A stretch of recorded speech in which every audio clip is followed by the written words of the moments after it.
Great, thank you very much, Liz. I hope everyone can hear me. This is Alistair Robertson from Abertay University. And just before starting, I really wanted to thank QAA, first of all, for funding the project and say all the support that they have given us over the last months, and also for the opportunity of presenting today.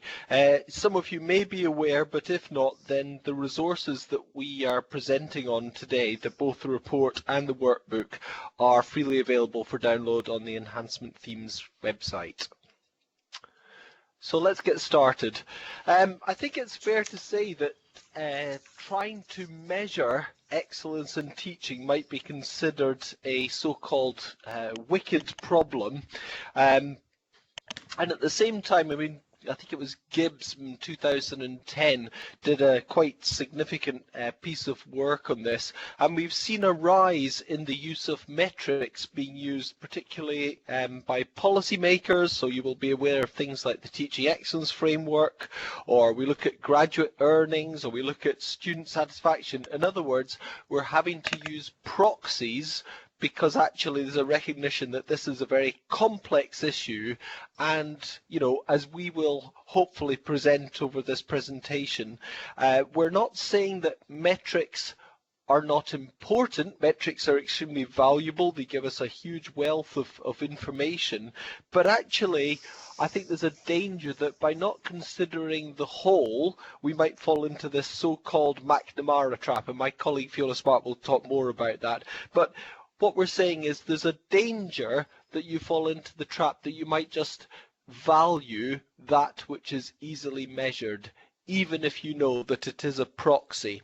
And I think what we're really interested in is there's also a rise of this so-called intangible economy.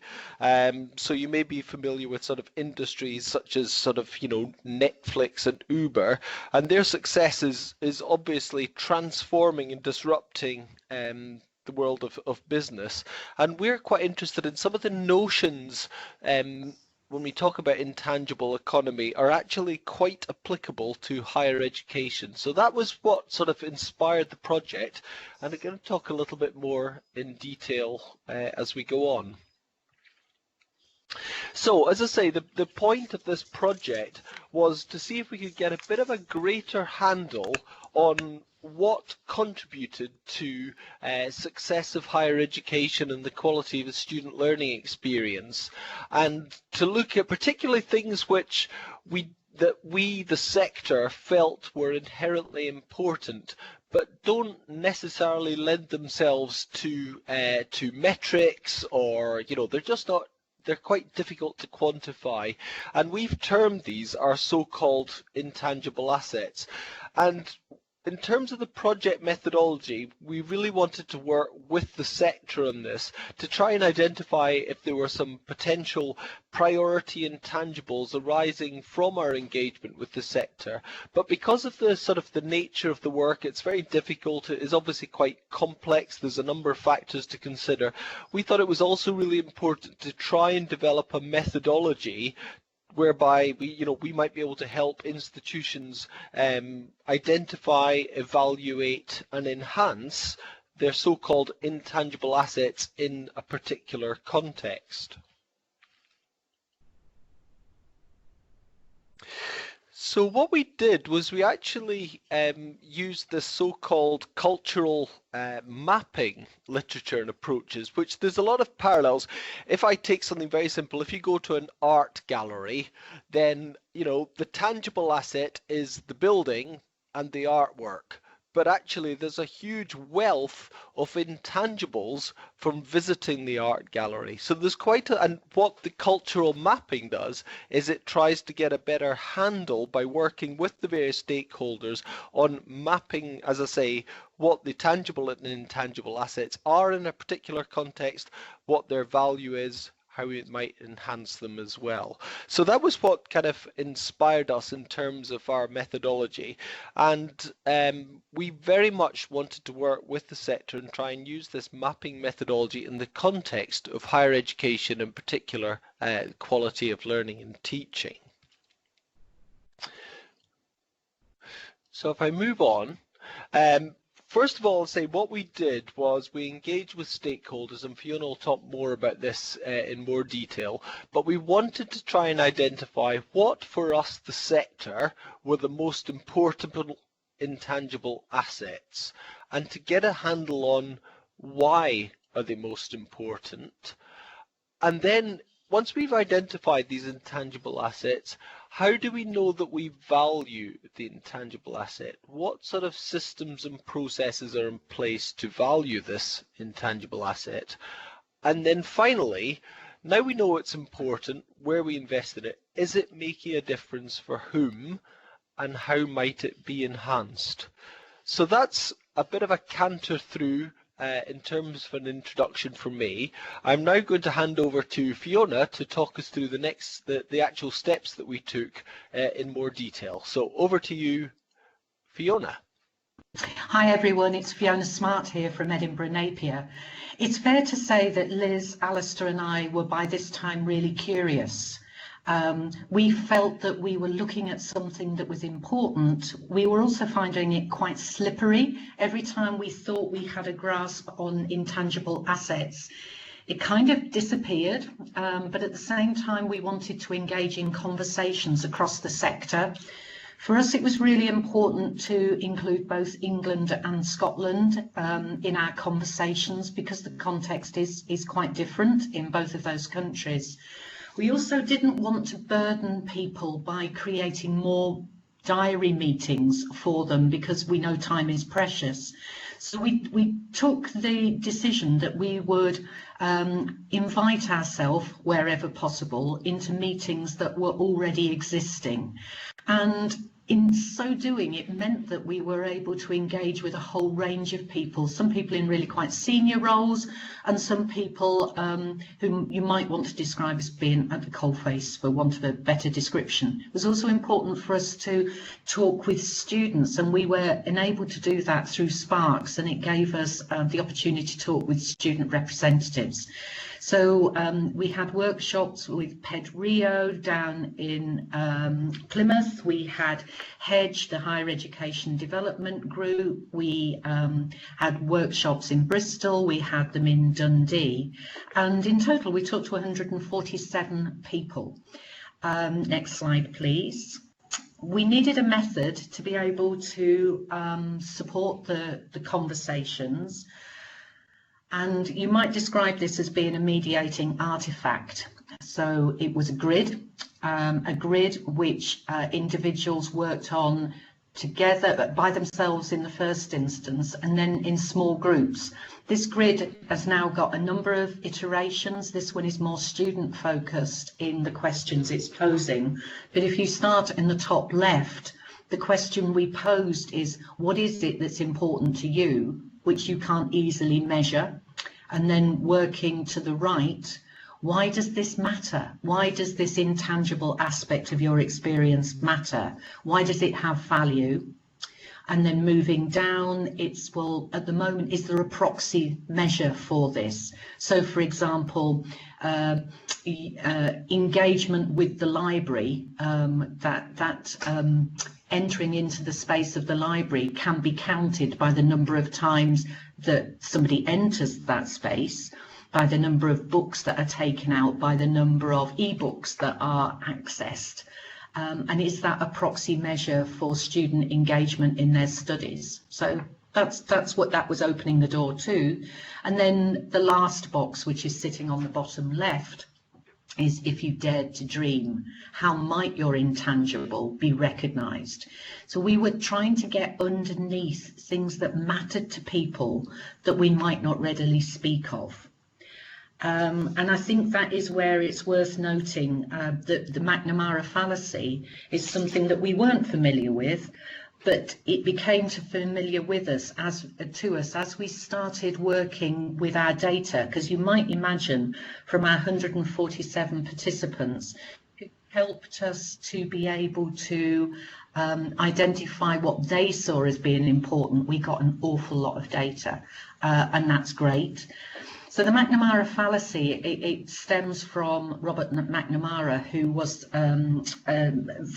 very closely involved in the Vietnam War in America, and rightly or wrongly has become associated with being able, saying that you were able to identify the success of the Vietnam War on the basis of the number of body bags that returned to the States. Now that seems quite offensive when you say it like that, but and when you think about public opinion in the States at the time of the Vietnam War, that voice was at risk of being missed if you were just simply going to count something as precious to people as their individual family members returning home to the States having lost their lives. So the Macnamara Fallacy is associated with just looking at the data, the figure, and actually forgetting the other things that might be important. So the next slide shows the priority assets that our 147 stakeholders, the participants in our study, identified with us. And when we looked at these, I think it is worth noting that we weren't surprised by them. What we were surprised by is the conversations that took place as people were speaking about the things that mattered to them, the things that they valued, the things that they found really hard to get hold of, and the things that they weren't always able to convince other people mattered. So on that note, I'm going to hand you over to Liz Cleaver. Thank you very much, Fiona. We identified some intangibles from across our group of participants, but we also recognise that the framework that we created, the evidencing value grid that we created, could be used in any institution to evidence intangible assets in a range of different settings. And once those are identified, we wanted to support the mapping of that, using that sort of the idea behind the participatory cultural mapping analogy. We wanted to be able to support people to map their assets and to showcase evidence of the investment they make in them, perhaps any gaps that there might be, any overinvestments, anywhere that actually we were investing so much that it was taking its toll on other areas of their activity. So we developed a mapping tool to support people in that mapping process.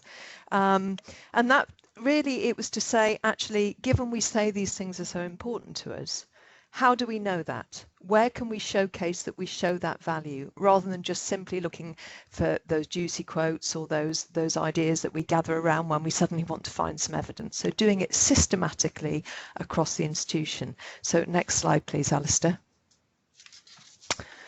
So the map we came up with is based on a range of evidence, but also evidence and insight gathered through our study.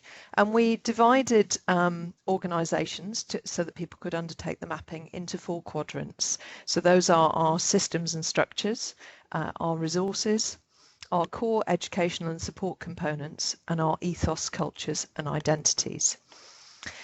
And what we encourage people to do, we've created some grids to do this, to support people to do this. Although we've worked through using these resources, people have used different ways. They've done mind maps. They've done all sorts of different ways of mapping this. This is just a starting point, really, to ask people to start to evidence where their intangible assets sat in relation to all of these things in the institution.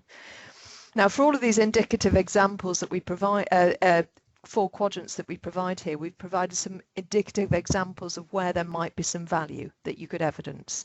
But for all those aren't going to be relevant for all intangibles, so we do stress they are indicative examples. There may be other ways that the value is evidenced. The other aspect of the model is that it has 3 levels. So depending on the nature of your intangible asset, it may be that you want to map it at what we've called the micro level. So that could be, for example, at module or program level, or at small team level. It might need to be mapped at the meso level, which could be at sort of the department, the school or the program cluster level. So in England particularly, in TEF, that might be the subject cluster level. And then also at the macro level, looking particularly at institutional or faculty or college level. So thinking at that much bigger level. Now, it might be that the intangible asset needs to be mapped to all of those levels, and you look at the intersections between the three. It could be, depending on the nature of what you're mapping, that you focus on one of those levels. And the outcome of that process is very much the idea of creating an intangible asset value map. So you can demonstrate the ways in which your asset is currently embedded and evidenced. The value that you put in it is evidenced, and you can actually start to see where there might be some gaps or where there might be some overinvestment. Okay, next slide please, Alistair. Thank you. So once you've done that mapping, it's now then clear to you whether there are any opportunities for additional new value creation and capture, whether there are any areas of overvaluation, as I said, which might be to the disadvantage of others. And then you can also see how your activities could be evaluated, because ultimately you can start to see where your activities are targeted, and you can start to see where you might want to focus your evaluation. So the next stage, which is step 3 of the process, is that once you've mapped your intangibles, you need to think about how you want to communicate those and reflect those and affirm their values through narrative, because as we know, storytelling is often the main way that we can show value. If we think again, I'm very much in English mode here, but if we think again about our subject TEF narratives, then we can start to think about the ways in which we write those narratives and we embed those intangibles and we showcase that evidence. We can also start to say, you know, are our existing evaluation activities targeted in the right areas? Are we asking the right questions? Are we really focusing on the things that matter most to us? And are we ensuring that our resources are used in appropriate ways when we undertake our evaluations? So rather than undertaking a broad brush evaluation, undertaking a quite a targeted evaluation. And then finally, we can think about the nuanced and focused impact studies and case studies that we might want to collect. So thinking through how we want to show the impact of our intangible asset and really showcase its value. Okay, so we did a couple of testing our thinking workshops, one based in Scotland and one based in England, just to check that what we were doing seemed appropriate and seemed right. And as we started working through those workshops, we made some changes to our mapping tool, and we made some changes to our approach, and just made some tweaks to the materials that you'll now see when you download them from the QAA website. So those testing workshops are really important to us, just to go back to people in the sector. Some had taken part in our initial workshops, some were new to the tools, so actually could come at it with very fresh eyes and really get a sense of where things were working, things weren't working, and what we needed to explain more. Okay, so I'm just going to move us on to our final slide now, and Alistair, I'll hand over to you and you can just talk us through next steps. Nope. Okay, well, as I say, what we're doing in terms of next steps is we have developed this resource, this methodology, and we're really interested in your experience. We want to try and hear your stories of how you might have used the resources that we've developed in your particular context. We're more than happy to come along to your institution. I know Liz has already used the tools to help prepare for University of West of England's preparations for subject level TEF. I've also heard of examples of an institution that wishes to use it for informing their teaching and learning strategy development. Other ways in which it might be used for internal quality review, it might be used in preparation for a LEAR, it might be used for curriculum reform, it might be used for review of, say, student-facing services. And really what we're saying is it's an open invitation to the sector that, you know, if this is something that you're interested in, it chimes with you, it's something you want to sort of get involved with and run with, then please do get in touch. We're not saying that the methodology that we've developed is perfect, but we really would like to get your feedback on use of it. And as I say, we'd like to maybe either help you facilitate some work or refine our model, our process based on the feedback that we receive from the sector. So really it's just, to close, is an open invitation that to get in touch if this is something you'd like to find out more or would like some help with. Thank you very much, Alistair, Liz and Fiona, and apologies for those technical problems. If anyone has any questions, can you use the chat box as we mentioned before? It's at the bottom left of your screen, that little quote in the bubble. There's a question from one of our colleagues here. Do you have any examples of having used the framework in your own institutions? I'm the one that's I think has been exploring it the most. So I've been using it as part of our subject TEF preparations at UE Bristol, and I've been working with our subject cluster teams to identify the intangible assets that they would want to use and articulate and narrate within their subject TEF 5-page statements to support and to augment the metrics and the information from the metrics.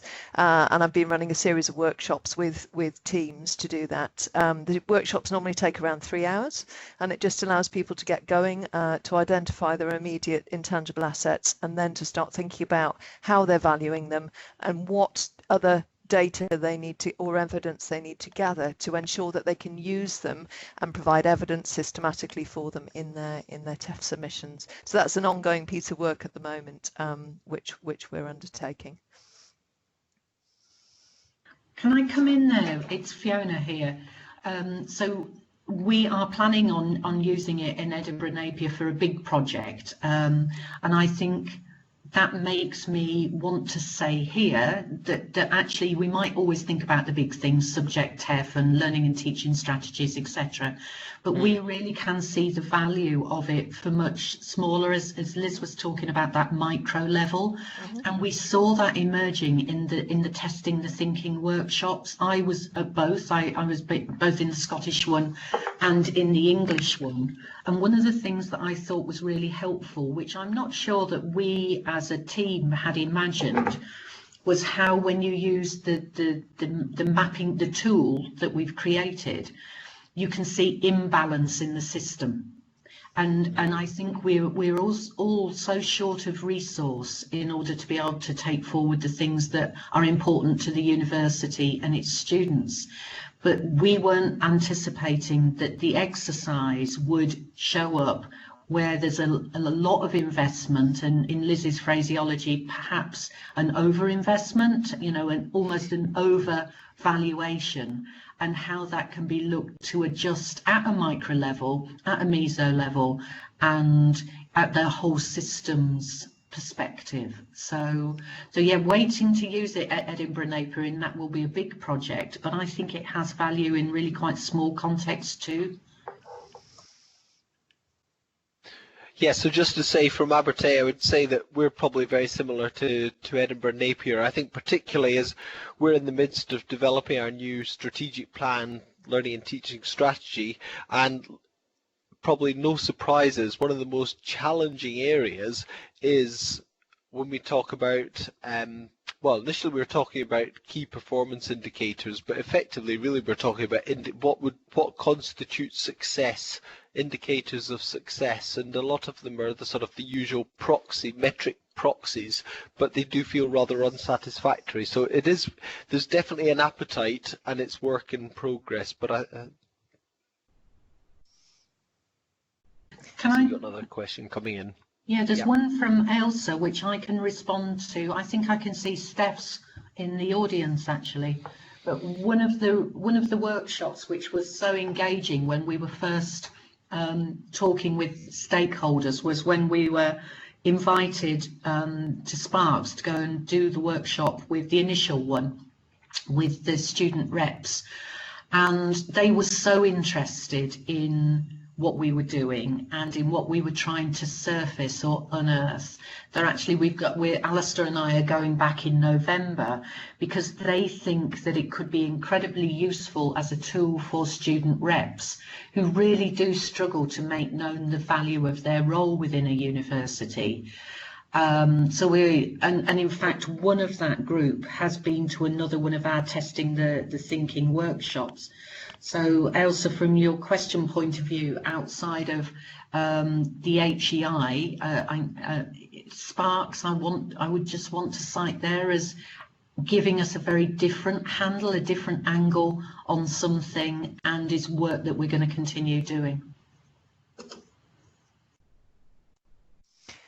I'm just having a look at Jill's question now, and I absolutely see that there may have been some confusion there. So when I'm talking about narrative, I'm talking about the way in which we express the evidence, but how we collect that evidence, we'll use the normal modes of evidence collection. So once we identify where we might want to collect the evidence of impact, we would do a targeted case study or a targeted evaluation, which would use a range of methods depending on the nature of the evidence we were collecting. So those would always be appropriate to the question we were asking.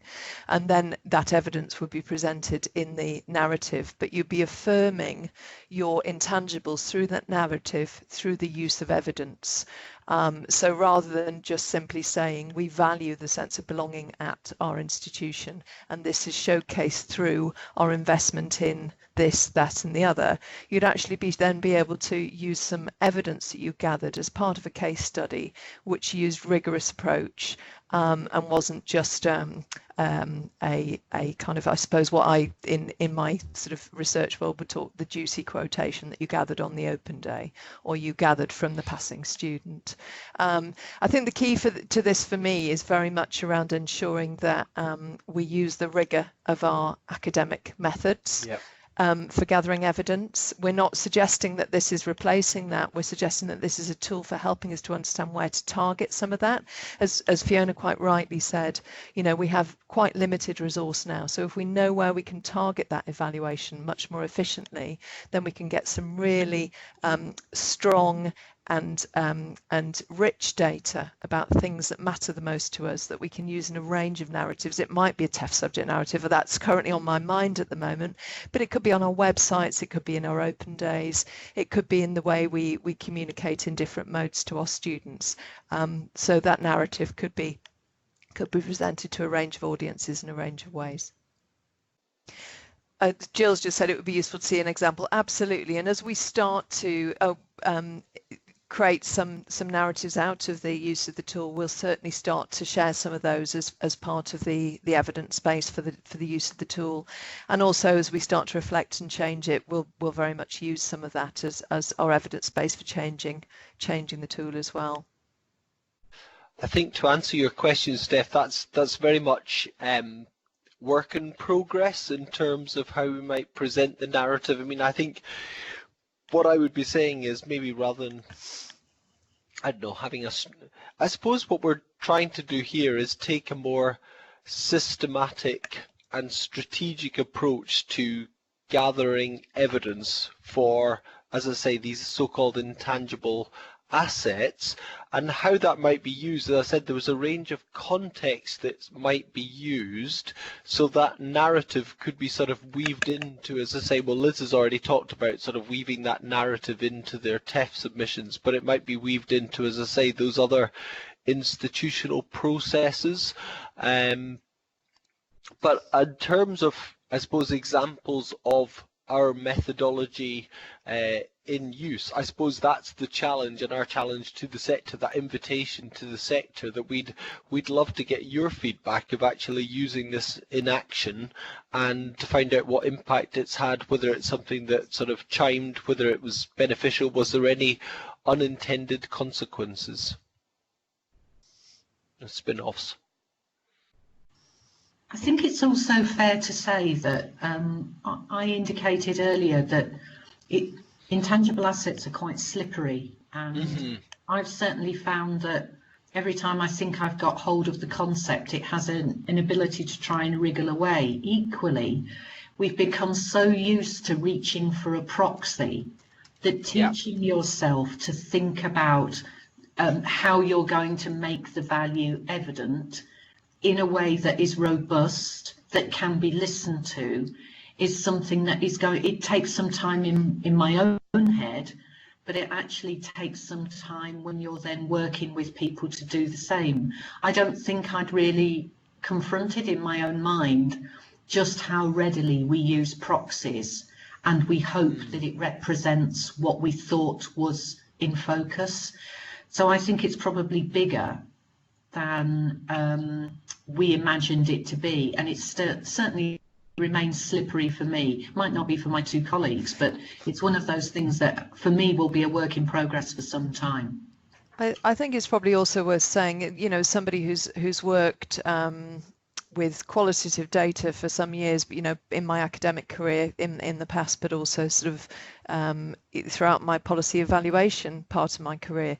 I think that qualitative data is really tricky because we try and systematize it. We try and create some element of rigor so that we come out with a valid output, but fundamentally that output will only be relevant for the context in which it's there. We can't move into that sort of notion of generalization, and in all honesty one could argue that you can't generalize from a lot of quantitative data as well if you start to unpick it. But so I think the important message is very much it depends the narrative and the way the evidence is gathered and the way the evidence is presented, whether you do case studies, whether you do evidence gathered in different ways, will just depend on the context you're in. I know that sounds terribly kind of intangible in its own right, but it really will depend on that context. And like any qualitative study, it will need to be relevant for answering the question. So we're not suggesting that we're coming up with new methods of gathering evidence. We're coming up with a way of identifying which evidence needs to be gathered in order that we can really target our resources and target our thinking and create a systematic understanding of our intangible assets. And I think I was just going to make a very quick comment. I think Elsa sort of talked about the application of this perhaps in terms of evaluating the impact of the theme. And I think the answer to that would be absolutely. I mean, I know that we have over the years sort of there's a range of very tangible outcomes and benefits of the themes, but there is also a lot of intangible. So we actually talk about a sort of creating an enhancement culture.